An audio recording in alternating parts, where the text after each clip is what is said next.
Bismillahirrahmanirrahim. Assalamualaikum warahmatullahi wabarakatuh. Saya Dini Aulia Putri dari PAI 51 akan menjelaskan isi makalah saya yang kemarin yang berjudul tentang syarat dan tipe kepemimpinan. Yang pertama, pengertian kepemimpinan. Untuk menjelaskan apa arti kepemimpinan itu, akan dikemukakan terlebih dahulu dari sudut mana kita memandang atau memahami hakikat kepemimpinan itu sendiri. Dan selanjutnya, berdasarkan pemahaman tersebut, akan terlihat bagaimana kita membuat perumusan atau mendefinisikannya. Maka di slide yang selanjutnya, saya akan membaginya menjadi dua bagian. Yang pertama, uraian tentang konsep kepemimpinan. Yang kedua, definisi kepemimpinan. Yang pertama ada konsep kepemimpinan. Suatu konsep yang menganggap bahwa kepemimpinan merupakan suatu kemampuan yang berupa sifat-sifat yang dibawa sejak lahir yang ada pada diri seorang pemimpin. Jadi, seorang dapat menjadi pemimpin karena memang lahir sebagai pemimpin dan bukan dibuat atau dididik untuk itu sendiri. Konsep ini merupakan konsep kepemimpinan yang paling tua dan paling lama dianut orang. Bahkan di dalam kehidupan masyarakat kita hingga dewasa ini, konsep tersebut masih dapat dilihat sangat jelas. Yang kedua ada definisi kepemimpinan. Kepemimpinan dapat dirumuskan sebagai suatu kepribadian atau personality seseorang yang mendatangkan keinginan pada kelompok atau orang-orang untuk mencontohnya atau mengikutinya, atau memancarkan suatu pengaruh yang tertentu, suatu kekuatan atau wibawa yang demikian rupa sehingga membuat sekelompok orang-orang mau melakukan apa yang dikehendakinya. Selanjutnya ada dimensi kepemimpinan. Teori dan penelitian penuh dengan berbagai kerangka acuan yang menguji aspek-aspek terpenting dari tingkah laku kepemimpinan. Banyak konseptualisasi kepemimpinan berdimensi ganda. Paling sedikit mereka menyokong dua tipe yang berbeda. Di antaranya, analisis Charles Bernard membedakan antara keefektifan dan efisiensinya dari tindakan kerjasama. Ia mengemukakan bahwa keuletan bekerja sama bergantung pada dua kondisi. Yang pertama, keefektifan dan efisiensinya.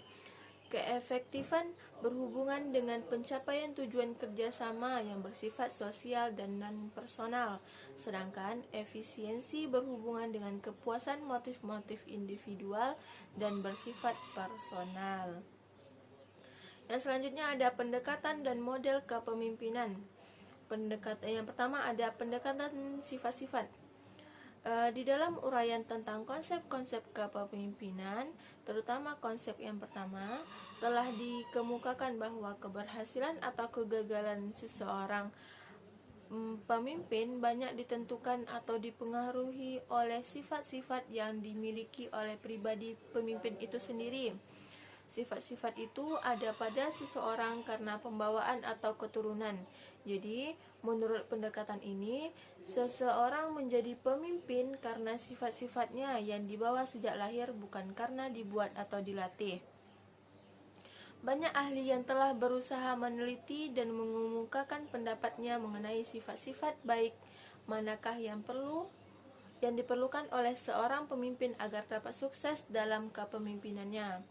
Giseli dan Stockdale misalnya mengemukakan adanya 5 sifat yang perlu dimiliki seorang pemimpin, yaitu kecerdasan, kemampuan mengawasi inisiatif, ketenangan diri, dan kepribadiannya. Ada 4 sifat umum yang mempunyai pengaruh terhadap keberhasilan kepemimpinan organisasi, yaitu yang pertama ada kecerdasan. Pada umumnya, kepemimpinan mempunyai tingkat kecerdasan lebih tinggi dibandingkan dengan yang dipimpin. Yang kedua, kedewasaan.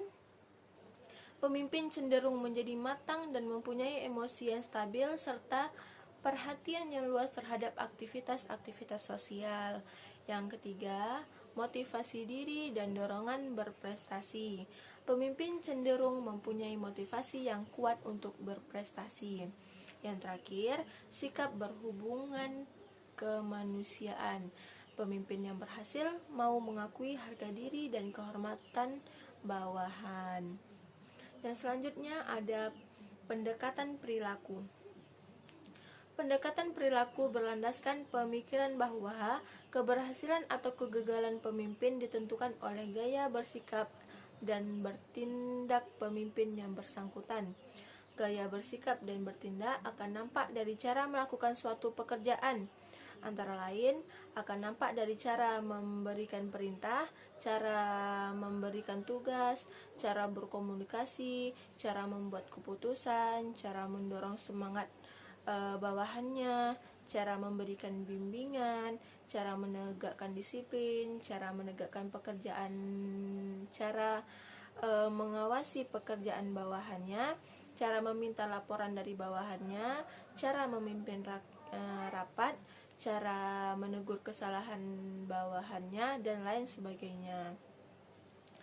Yang selanjutnya ada pendekatan situasional.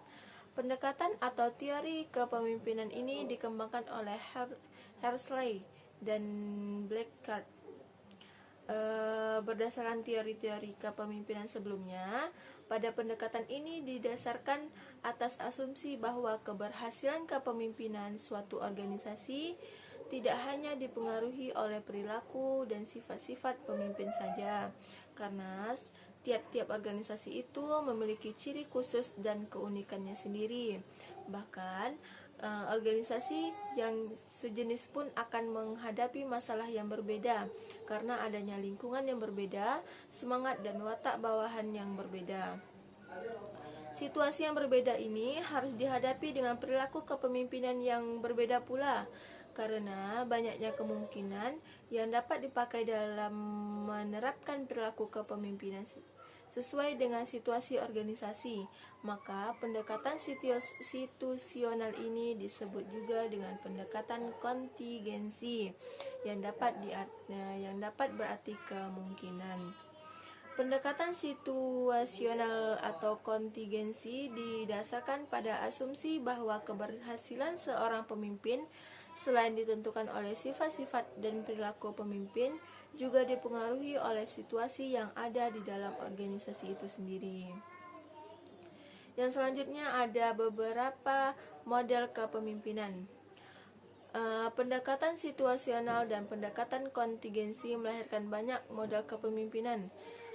Beberapa model kepemimpinan yang akan diutarakan di sini adalah model kepemimpinan kontingensi Feder dan model kepemimpinan 3 dimensi. Yang pertama ada model kepemimpinan kontingensi Felder. Teori atau model kontingensi sering disebut teori situasional karena teori ini mengemukakan kepemimpinan yang tergantung pada situasi. Model atau teori kontingensi Felder melihat bahwa kelompok efektif tergantung pada kecocokan antara gaya pemimpin yang berinteraksi dengan subordinatnya, sehingga situasi menjadi pengendali dan berpengaruh terhadap pemimpin. Kepemimpinan tidak akan terjadi dalam satu kevakuman sosial atau lingkungan. Para pemimpin mencoba melakukan pengaruhnya kepada anggota kelompok dalam kaitannya dengan situasi-situasi yang spesifik. Yang kedua ada jaringan 3 dimensi Redden. William G. Redden adalah seorang profesor dan konsultan Kanada, telah menambahkan dimensi 3 atau efektivitas pada modelnya. Teori ini menyajikan 4 gaya kepemimpinan dasar dan setiap gaya dapat efektif atau tidak efektif tergantung pada situasi. Keempat gaya ini dapat diuraikan sebagai berikut. Yang pertama, 4 gaya kepemimpinan yang efektif dan eksklusif. Gaya eksklusif mempunyai perhatian yang banyak terhadap tugas-tugas pekerjaan dan hubungan kerja. Manajer seperti ini berfungsi sebagai motivator yang baik dan mau menetapkan produktivitas yang tinggi. Yang kedua, pembangunan. Gaya pembangunan ini lebih mempunyai perhatian yang penuh terhadap hubungan kerja, sedangkan perhatian terhadap tugas-tugas pekerjaan adalah minim. Yang ketiga, ada otokrat penuh kebajikan.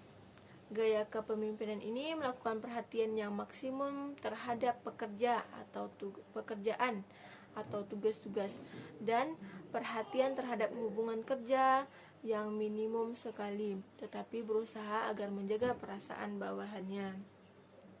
Yang terakhir adalah bikrorat. Gaya kepemimpinan ini melakukan perhatian terhadap pekerjaan atau tugas-tugas, dan perhatian terhadap hubungan kerja dengan cara mengutamakan sebuah birokrasi terhadap masing-masing bawahan untuk mencapai suatu keefektivitas tujuan pekerjaan masing-masing. Yang selanjutnya ada tipe atau gaya kepemimpinan. Bertolak dari pengertian dan konsep kepemimpinan yang telah dibicarakan sebelumnya, di dalam kepemimpinan ada 3 unsur yang saling berkaitan, yaitu unsur manusia, unsur sarana, dan unsur tujuan. Untuk dapat memperlakukan 3 unsur tersebut secara seimbang, seorang pemimpin harus memiliki pengetahuan atau kecakapan dan keterampilan yang diperlukan dalam melaksanakan kepemimpinannya. Pengetahuan dan keterampilannya ini dapat diperoleh dari pengalaman belajar secara teori ataupun dari pengalamannya sendiri di dalam praktek selama ia menjadi pemimpin. Adapun gaya-gaya kepemimpinan yang pokok atau dapat juga disebut dengan ekstrem ada 3, yaitu yang pertama autokratis, yang kedua laissez-faire, yang ketiga demokratis. Yang pertama ada kepemimpinan yang autokratis. Kepemimpinan autokratik lebih menitikberatkan pada otoritas kepemimpinan dengan mengesampingkan partisipasi dan gaya kreatif para pengikutnya.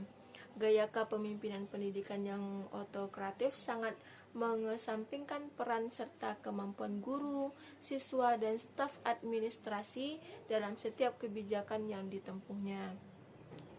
Dalam demikian, dapat disimpulkan bahwa seorang pemimpin yang bergaya autokratif mempunyai berbagai sifat, diantaranya yang pertama ada memperlakukan para pengikut sama dengan alat-alat lain dalam organisasi sehingga kurang menghargai harkat dan martabat mereka.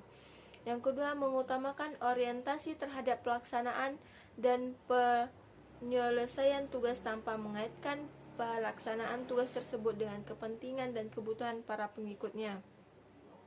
Yang terakhir, mengabaikan peranan para pengikut dalam proses pengambilan keputusan. Yang kedua, gaya kepemimpinan laissez-faire. Karakteristik utama dari gaya kepemimpinan laissez-faire merupakan persepsi tentang peranan, nilai-nilai yang dianut, sikap dengan hubungannya dengan para pengikutnya, perilaku organisasi, dan gaya kepemimpinan yang bisa digunakan. Pemimpin pendidikan yang menggunakan gaya ini akan memberikan kebebasan yang sangat longgar terhadap guru, staf administrasi dalam menjalankan tugas serta mereka dilibatkan dalam pengambilan keputusan. Adapun nilai-nilai yang dianut oleh pemimpin gaya laissez-faire pada umumnya berpandangan bahwa yang pertama, manusia pada dasarnya memiliki rasa solidaritas dalam kehidupan bersama. Yang kedua, manusia mempunyai kesetiaan pada organisasi dan sesama. Yang ketiga, patuh terhadap norma dan peraturan yang telah menjadi komitmen bersama. Yang keempat, mempunyai rasa bertanggung jawab yang besar terhadap tugas dan telah menjadi tugas tanggung jawabnya. Yang selanjutnya ada gaya kepemimpinan partisipatif atau demokratis. Gaya ini merupakan gaya kepemimpinan yang menitik beratkan pada usaha seorang pemimpin dalam melibatkan partisipasi para pengikutnya dalam setiap pengambilan keputusan. Gaya kepemimpinan partisipatif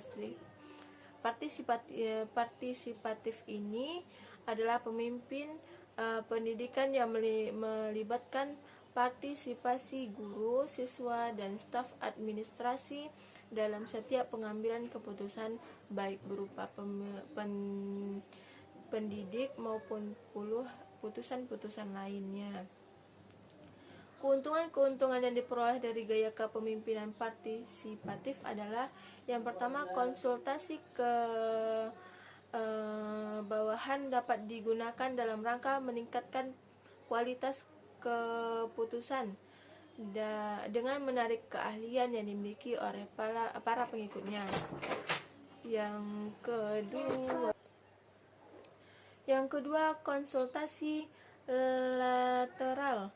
Pemimpin melibatkan serta orang-orang dalam berbagai subunit untuk mengatasi keterbatasan kemampuan yang dimiliki pemimpin.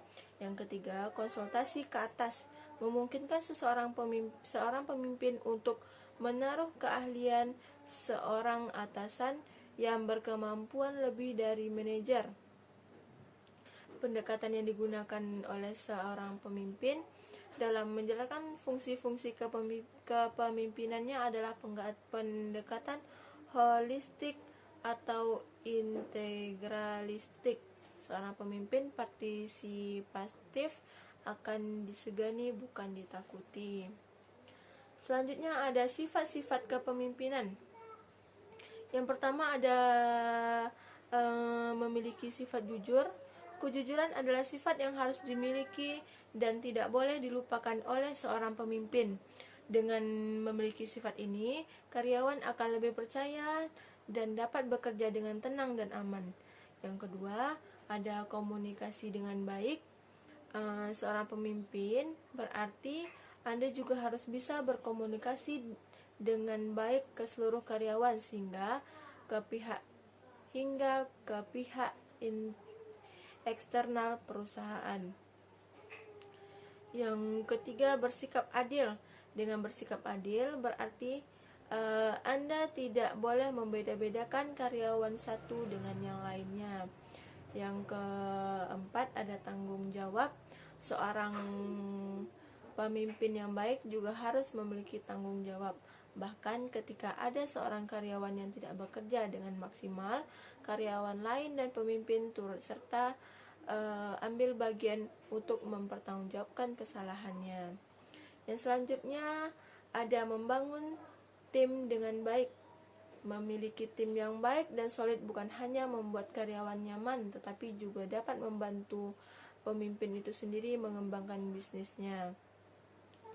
Yang keenam, ada kepercayaan diri. Kepercayaan terlalu tinggi memang tidak bagus, tetapi tidak memiliki kepercayaan diri juga tidak diperbolehkan. Sudah menjadi hal yang wajar bahwa seorang pemimpin harus memiliki sikap percaya diri. Yang selanjutnya, yang nomor 7, ada memahami kondisi. Menjadi seorang leader berarti Anda harus mengetahui dan memahami kondisi yang terjadi dengan baik, mulai dari konsep, kelebihan dan kekurangan bisnis, hingga kondisi masing-masing karyawan yang Anda miliki. Yang kedelapan, memiliki selera humor. Selipkan sedikit candaan ketika sedang berbicara dengan karyawan untuk menciptakan suatu suasana yang lebih ringan.